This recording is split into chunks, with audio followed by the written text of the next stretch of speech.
자, 안녕하세요. 야생티즈입니다. 요즘에 좀 에어컨을 좀 켰더니 목이 많이 잠겼습니다. 코도 맹맹해지고, 여러분도 에어컨 요즘 덥다고 너무 과하게 틀면 목 감기가 오는 수가 있습니다. 가뜩이나 좀 목이 걸걸한데 허스키한 목소리에 목소리까지 변하니까 저도 답답하고 구독자 여러분도 좀 듣기 불편하실 수 있습니다. 이 점 양해 부탁드립니다. 자, 오늘은 6월 장마 대비 두 번째 이야기, 이것만은 꼭 해주셨으면 하는 말씀을 드리겠습니다.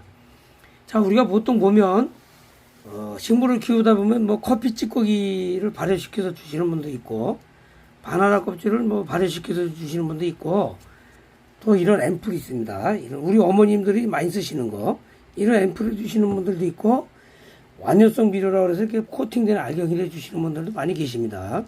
이게 좀 많이 편하죠. 그런데 우리가 이제 햇빛이 잘 들고 일정한 온도가 유지되고 항온항습이 되는 그런 농장이나 이런 유리온실 같은 데는 뭐 큰 문제가 없습니다. 하지만 경무에 바쁘고 투잡도 하시고 쓰리잡은 잘 안 하시죠. 또 직장 생활을 하시면서 화초를 키우시는 분들은 사실 이런 걸 제일 많이 써요. 이런 거를. 또 그런 온도의 변화에 대응하기가 상당히 힘듭니다. 그런데 장마가 들게 되면 물론 뭐 장마 때 한 달이고 뭐 얼마군 계속 비가 오는 건 물론 아니에요. 하지만 제일 문제가 습도가 높고 또 각종 병충해가 많이 발생을 하고 또 햇빛이 부족하다 되면은 어떻게 보면 강제적으로 꽃들도 수면 아닌 휴면기에 들 수가 있어요. 즉 그것은 햇빛이 부족하다는 거죠. 햇빛이 부족하게 되면 광합성을 못하게 되고, 광합성을 안 하게 되면 그만큼 덜하게 되면 양분도 사실 크게 필요가 없습니다. 그런데 평소와 같이 똑같이 뭐 3, 4, 5, 6월 초, 6월 중순까지처럼 뭐 제라늄이라든지 모든 식물이 다 해당이 됩니다. 한참 좋을 때는 막 비료를 막 주고 또 영양제를 주고 그래도 잘 커요. 또 잘 소화를 시킵니다. 하지만 장마가 들게 되면 그런 조건이 안 되기 때문에 주는 게 다 밑으로 빠지고 아무 소용이 없고 또 뿌리에 악영향을 줄 수가 있어요. 왜냐면 화학 비료라든지 천연질 비료라든지 무기질 비료든 유기질 비료든 뿌리가 제대로 소화를 못하면 탈이 나게 돼 있습니다. 사람도 마찬가지잖아요. 소화를 못 시키는 상태에서 계속 뭘 준다든지 참외를 준다든지 과일을 준다든지 뭐 떡볶이를 준다든지 좋아하시는 피자를 준다든지 하면 소화 못 시키는 거잖아요. 그럼 분명 탈이 납니다. 뿌리가 썩는다든지 줄기가 썩는다든지 잎에 충격이 간다든지 분명히 무슨 문제가 있어요. 그래서 장마 기간 때만큼은 되도록이면 가급적 필요 없는 영양제나 비료를 주지 마시라는 겁니다. 그럼 여기 주어진 거는 빼내는 게 좋겠고, 위에다 이런 코팅 알갱이를 넣은 거는 가급적 제거해 주시는 게 좋습니다.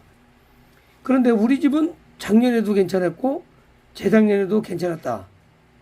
그러면 그냥 놔두세요. 왜냐면 그런 댁에서는, 그런 구독자분 댁에서는 아무 이상이 없다는 거예요. 그런데 여름에 진무름병이 자주 온다든지 또 무너졌다든지 뭐가 주저앉았다든지 잎이 갑자기 노랗게 쏟아졌다든지 이런 경우는 뿌리도 다칠 수가 있고 뿌리가 또 썩어서 완전히 화초를 망치는 경우도 있습니다. 그런 가정이나 그럴 염려가 있거나 나는 좀 자신이 없다. 또 우리 집은 온도나 습도 조절이 좀 다른 집에 비해서 어렵다. 통풍도 잘 안 된다. 햇빛이 잘 안 된다. 그런 경우, 그 다음에 저층에 사시는 분들, 그리고 고층에 그늘진 곳에서 화초를 키우시는 분들은 특히 장마 때 이런 영양제를 가급적 끊으시라고 말씀드립니다. 또 끊으셔야 됩니다. 물론 이런 말씀 드리는 게 다가 아니고 정답은 없습니다.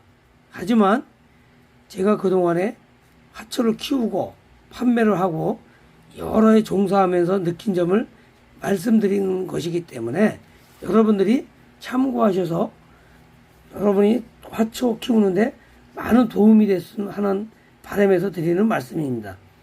저 사람은 가끔 이상한 얘기만 한다. 이러면 그냥 패스하십시오. 또 조금이라도 도움이 될 수 있는 얘기구나 했을 때는 한번 적용을 해보시는 것도 나쁘지 않다고 생각을 합니다. 여러분들이 장마라는 것이 길어야 한 달, 더 길면 한 달 반이에요. 또 계속 비 오는 것이 아니기 때문에 믿져야 번전이에요. 장마 지나서 영양제 주도 큰 무리가 없다고 생각을 합니다. 그리고 햇빛이 적은 상태에서 영양제를 많이 주다 보면 그렇지 않아도 웃자람이 있고 생육이 이상하게 되고 꽃도 잘 안 피는데 거기다가 영양제를 많이 주거나 아니면 똑같이 준다면 키만 뻘쯤 자랄 것이고 힘은 없어지고 이파리도 엷어지고 잎 자루도 가늘어질 것입니다. 때로는 꽃도 안 필 거예요. 왜? 강합성이 안 되기 때문에. 그럴 때 배탈이 나도록 영양제를 주고 밥을 준다는 것은 뭔가 잘못된 것이라고 생각을 합니다. 자, 오늘은 6월 장마 대비 두 번째 이야기, 영양제를 한 달 정도만 끊어보자, 이거에 대해서 말씀드렸습니다. 영상에 도움이 되셨다면 구독, 좋아요, 알림 설정 꾹꾹 부탁드리겠습니다. 여러분의 참여가 영상 제작에 많은 도움이 됩니다. 자, 오늘 여기까지 하겠습니다. 함께 해주신 구독자 여러분 감사합니다. 자, 마치겠습니다.